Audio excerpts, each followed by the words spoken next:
Hello, and welcome to this inaugural kickoff episode of the Shiny Developer Series.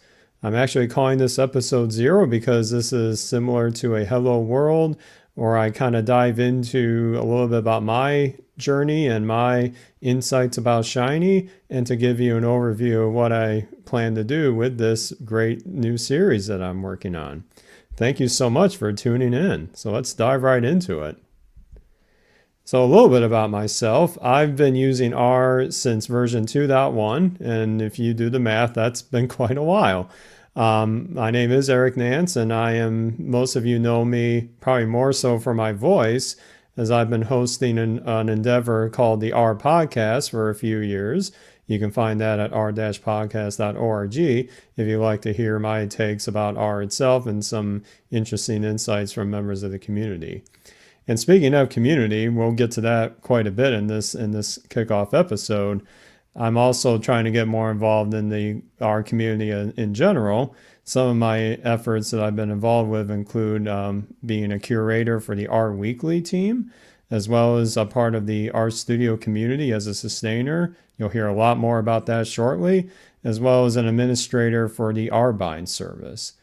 But this is about Shiny, right? So I'm going to use this time to talk about how I got into Shiny and some of the things I've been up to and how I've been motivated to kick off this series.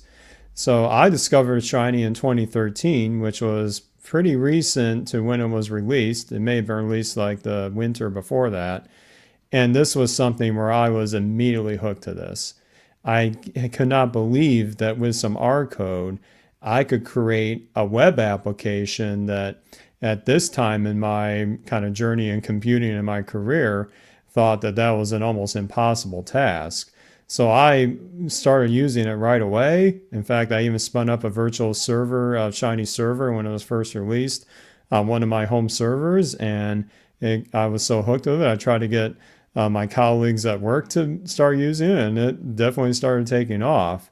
So this has been one of those transformative kind of technologies in the R ecosystem. In my mind, Shiny alongside R Markdown and some of the more recent efforts of the Tidyverse have been game changers, whether you're new to R or you're like me and you've been using R for quite a while. Now, I'm not going to pretend that learning Shiny was easy, especially back then. I've had a lot of trials and tribulations, you might say, as I was starting to get into Shiny, building simple applications and then trying to scale that up into more complex applications. But I want to share some of recent events that kind of took me along the way to both understanding more about Shiny and frankly, getting more addicted to the ecosystem around it. The first major event that I flagged in kind of my journey was the Shiny DevCon. This was hosted by RStudio, and this was the first ever, you might call, conference that RStudio themselves hosted. This is a shot of Joe Chang, who was the original author of Shiny, and in this conference, he took the time to really instill into us, about 90 or so attendees, the concept of reactivity, because he had been wanting to do this, frankly, ever since Shiny came out, is finding a way to articulate the nuances and the power you can have with using reactivity the right way. Before this conference, yes, I've been a fan of Shiny, but I don't think I was using it in the way that it was intended. In other words, I didn't quite have the best grasp of how reactives work, how observers work, where you use one versus the other, how to debug various reactivity kind of errors or just, things firing when they shouldn't have. This really took my I guess you might say, my skills about Shiny, or at least how I could make my skills about Shiny better. But I'm showing you this picture for a reason, as I was surrounded for the first time by a very invested, enthusiastic, and really knowledgeable group of fellow Shiny users. I am very quick to say I was not nearly the smartest person in this room, but I met a lot of very smart people at this conference, and I've actually been able to collaborate with off and on ever since. So this was, a really rewarding experience, but it started to get my insights and how I can take Shiny to another level for the work that I was doing. And also, it just made it even seem more fun than it already was. So I'm going to fast forward a few years to 2018 when I had the privilege of presenting some of my thoughts about using Shiny in a more production environment at the recent R Unconference held in August last year. This is just a snapshot of one of my slides. It's not too important for this video, but this was a time where I wanted to start giving back in a certain way, but also use that as an opportunity to learn from others. Whereas in the Shiny DevCon, I was definitely more of a consumer. I was taking it all in, seeing what great tutorials or concepts are being brought forth by the RStudio Shiny team, as well as others that were using Shiny in, frankly, a much better way than I was back then. So I was a real sponge here. And I was also trying to balance it in this conference with sharing what I've learned, a lot of times through the hard way, but also using that as a chance to glean some or kick off some discussions about how we all could learn from each other. And this was, again, a great conference in that almost half of the talks were using Shiny in some way. So again, I was really enthusiastic to be a part of this. And it was the first time I tried to put myself out there and sharing some concepts that I've been learning to help others along the way. And speaking of putting things out there, I'm now going to flash forward to earlier this year of 2019, when I was extremely fortunate to be able to present my take on Shiny modules, or kind of best practices and effective use of modules, at the RStudio Conference held in January this year. This was, I talk about this in one of my R podcast episodes, but a lot of preparation went into this, but the collaboration and the sharing of ideas that I had after this talk, and as well as building up to this talk, were some of the most valuable experiences I've had. And I'll show you a bit more about what this talk, one of the products of this talk. So one of a fellow Shiny user, Nick Strayer, had this tweet about the talk that I was giving during the actual talk itself. And you can see a snapshot of one of my slides. But I tried to not just talk about things, but to actually show it as well. So we'll have a link in the notes of this video and also on the site for this application I developed called the Ames Housing Explorer, where it kind of shows a way to network Shiny modules together. But this was a monumental opportunity in that I have played with little Shiny apps that I disclosed publicly, but this was a chance for me to put in some of the concepts that I've learned through both the day job and also just my learning outside of it into an app that hopefully can be helpful for those to learn about Shiny. And also, getting back to this kind of networking and community perspective, hopefully it gleams some ideas that I can discuss with fellow members of the Shiny community. And then very recent to this, I had the chance of going to the Chicago R Unconference that was held for the first time earlier this spring. And this is where I'm not presenting anything, but I get to literally work on a project for a couple days. And I went to this Unconf Toolbox project where I was able to work on, guess what, a Shiny app, and work with others that were also working with Shiny app side by side. So to get more detail about this app, I worked with Charlotte Gelfen, who is also a Shiny developer with her job. And she and I helped build this little Unconference Issue Explorer app, which you can see in the animation here was a way for the attendees to look at what issues were open and which ones were closed after they entered some repository information. Now, the app itself is not that large per se, but if you notice, this application is most definitely not what you might see in what you might consider the teaching kind of Shiny apps. This was using extensions from the Shiny community. And that's another reason I wanted to put this series out there, is there is a wealth of awesome packages, awesome applications in the Shiny community. And I want to have a way to show how I've been using some of this, but also get perspective of others in the Shiny community on ways that we can use these ideas and share some really insightful and innovative uses. So you can check out the GitHub repo for this application at the link you see on the slide in the show notes. And also we have a link to the application on Shiny Apps.io as well. Now, you may have noticed that I have talked about my journey to learning Shiny.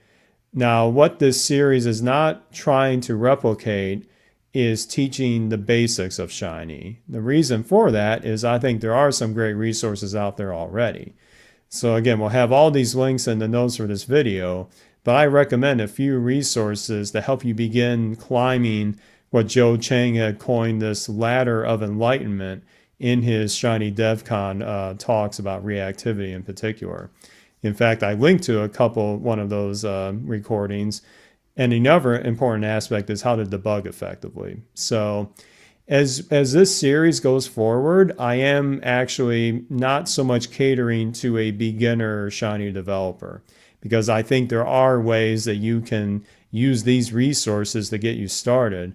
But to be perfectly frank, this series, the Shiny itself, is something you really have to start practicing on your own to understand how to use it effectively.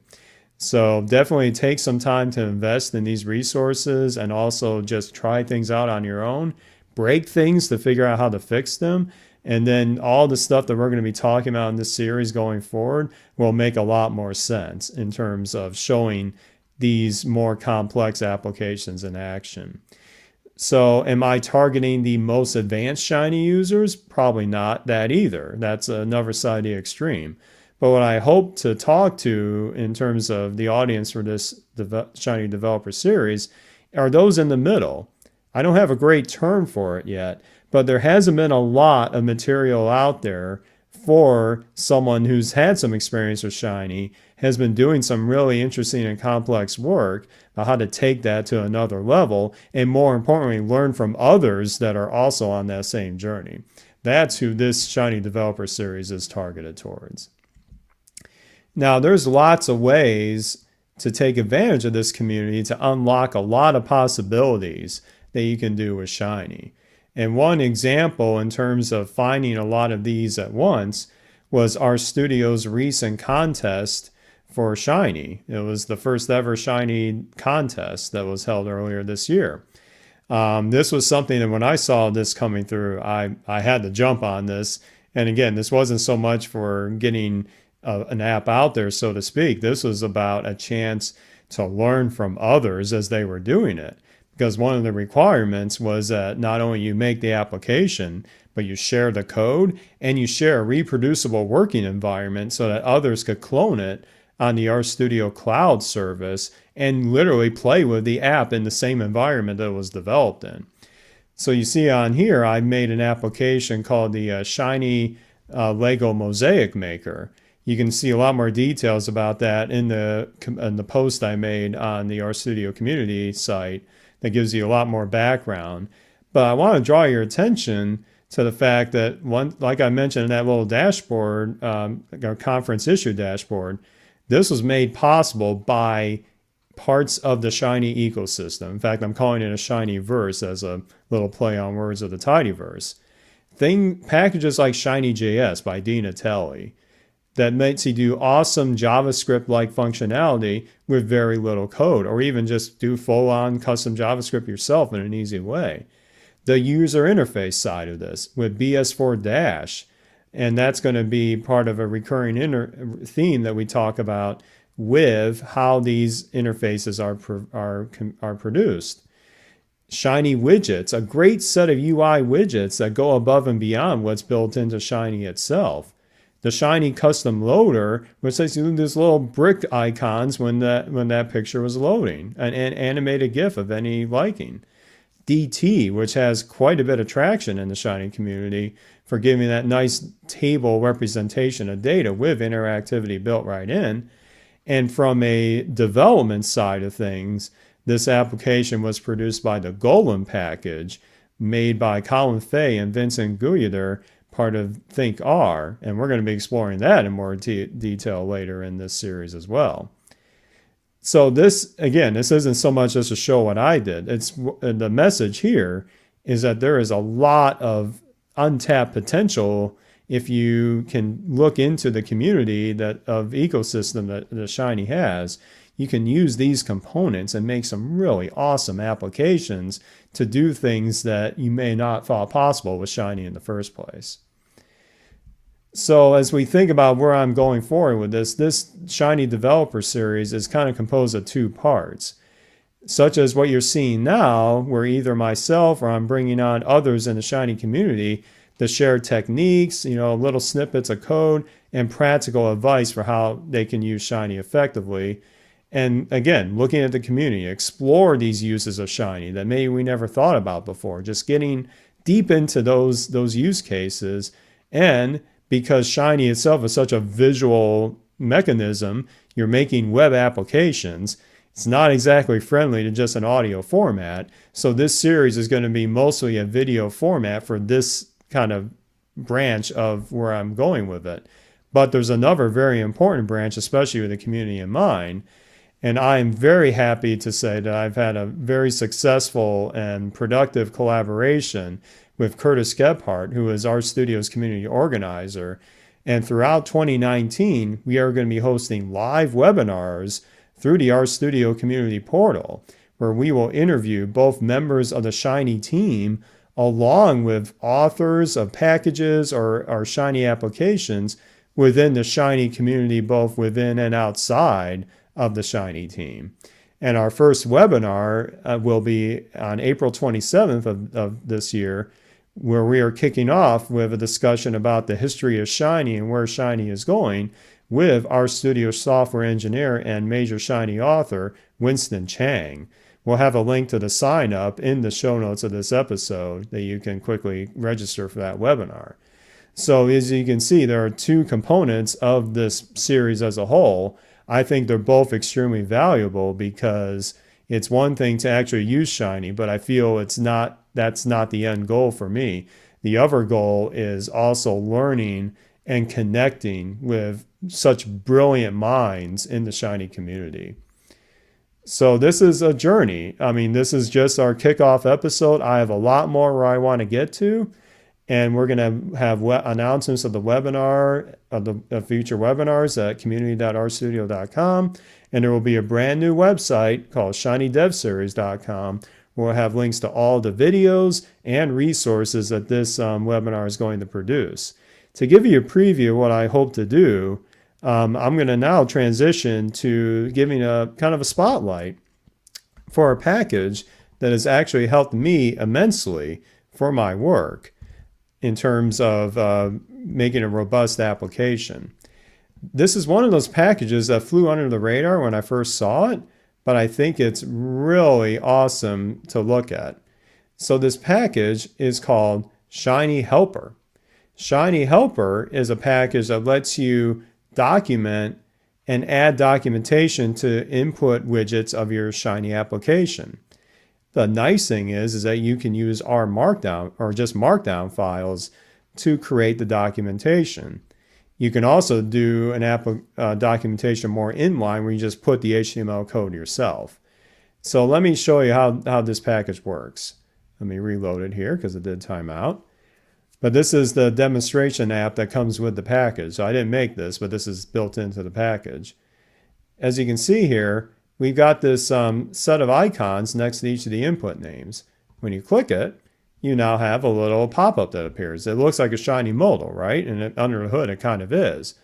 But this text that you see here was all written in Markdown. You could do R Markdown to compile the Markdown, but the point is that you can now document these inputs in a very robust way. And the package itself, Shiny Helper, will create a documentation directory for you as you bootstrap the function with this, or bootstrap the functionality with this function called Observe Helpers in your server-side function. And as you can see, it also supports MathJack, so you can put mathematical equations. But these icons, again, very intuitive. You can even change the style of the icons. I mean, this is really a robust package. And again, it kind of flew under the radar to me, but I highly recommend using that. And I want to use the end of this video to kind of spread awareness of this package. But there's a ton of these out there in the Shiny community. And really the cool part I enjoy about with Shiny is find a way to mix all these together in a cohesive way so that you can really build a robust application. So we're going to wrap up this video here. But again, I highly invite you to keep up to date with the announcements of the webinars on community.rstudio.com and bookmark shinydevseries.com for all the videos and resources. And there will be a YouTube channel associated with this. Thank you so much for listening, and we'll see you for our episode 1, where we interview Winston Chang.